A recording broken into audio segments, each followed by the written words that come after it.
Neurolingüística, las bases neurológicas del lenguaje. La neurolingüística es la rama de la neurociencia cognitiva que estudia las bases neurológicas del lenguaje. Se opone a la psicolingüística, que estudia los procesos necesarios para producir, comprender y almacenar el lenguaje.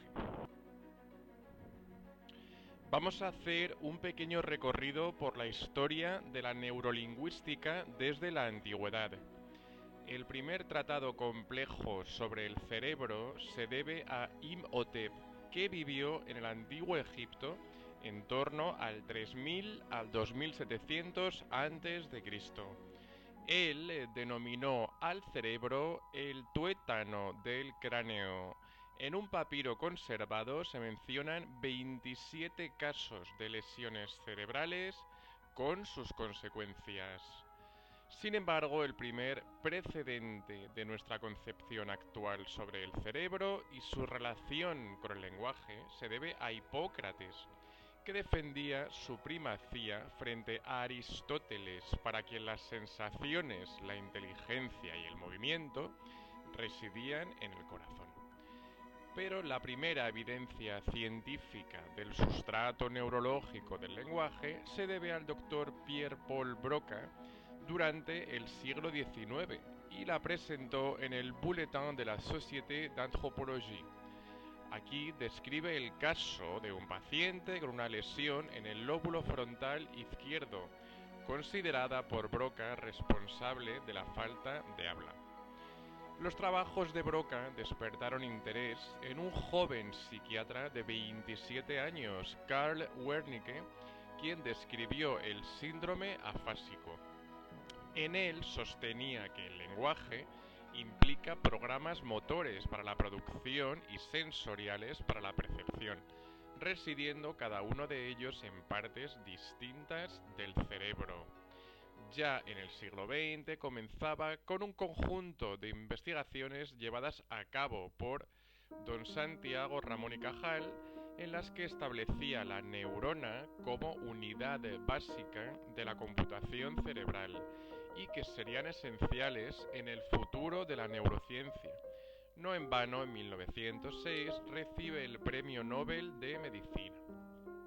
También son dignos de mención la pareja formada por Rita Levi-Montalcini y Stanley Cohen, neurocirujanos descubridores de los factores de crecimiento en la reproducción celular. Por este hallazgo reciben el Premio Nobel de Medicina en 1986. Por otro lado, el canadiense Wilder Penfield fue el primero en colocar electrodos a pacientes epilépticos a principios de siglo, pero no fue hasta la década de los 90 cuando Michael Posner y Marcus Reichle inauguraron una metodología complementaria. La tomografía por emisión de positrones es una técnica no invasiva que permite visualizar los cambios en el flujo sanguíneo cerebral y en el metabolismo neuronal. Junto con las imágenes obtenidas mediante resonancia magnética funcional, nos presentan vistas del cerebro impensables hace pocos años. Vamos a ocuparnos ahora de la estructura general del cerebro, comenzando con la corteza cerebral.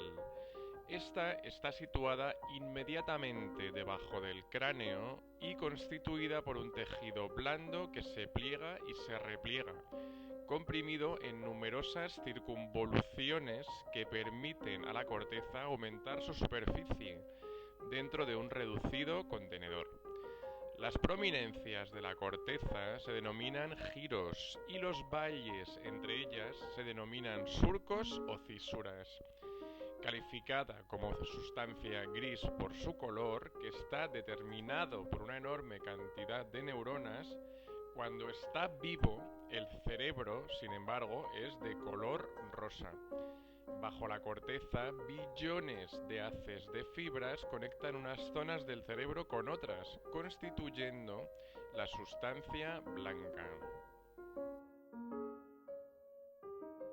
El cerebro se divide en 2 hemisferios si lo avistamos desde arriba y en 4 lóbulos si lo visualizamos lateralmente.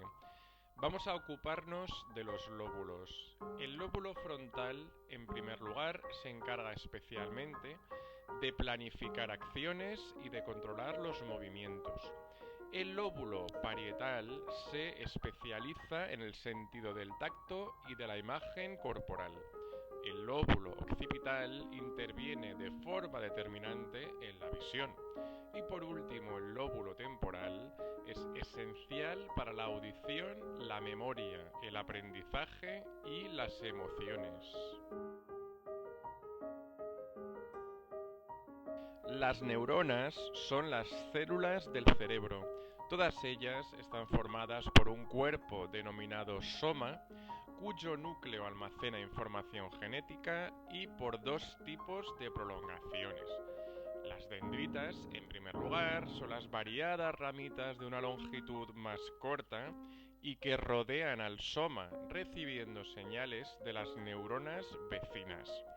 El axón, por otra parte, normalmente es solo uno, con una mayor longitud a través del cual se transmiten las señales eléctricas potenciales de acción en una especie de lenguaje binario similar al de los ordenadores.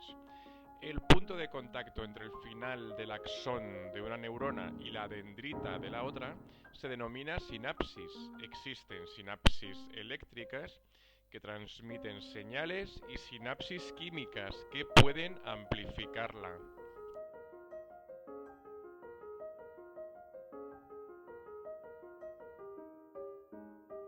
Ocupémonos ahora de los hemisferios. La unión entre los 2 hemisferios se realiza mediante el cuerpo calloso, responsable de una de las principales características de organización del cerebro, la contralateralidad. El hemisferio izquierdo es mejor en las tareas intelectuales, racionales y verbales.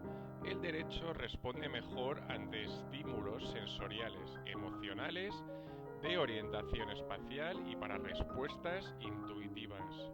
Antiguamente se pensaba que ambos hemisferios eran completamente independientes, pero estudios posteriores demostraron que la interactividad entre ambos era básica para el funcionamiento del cerebro humano.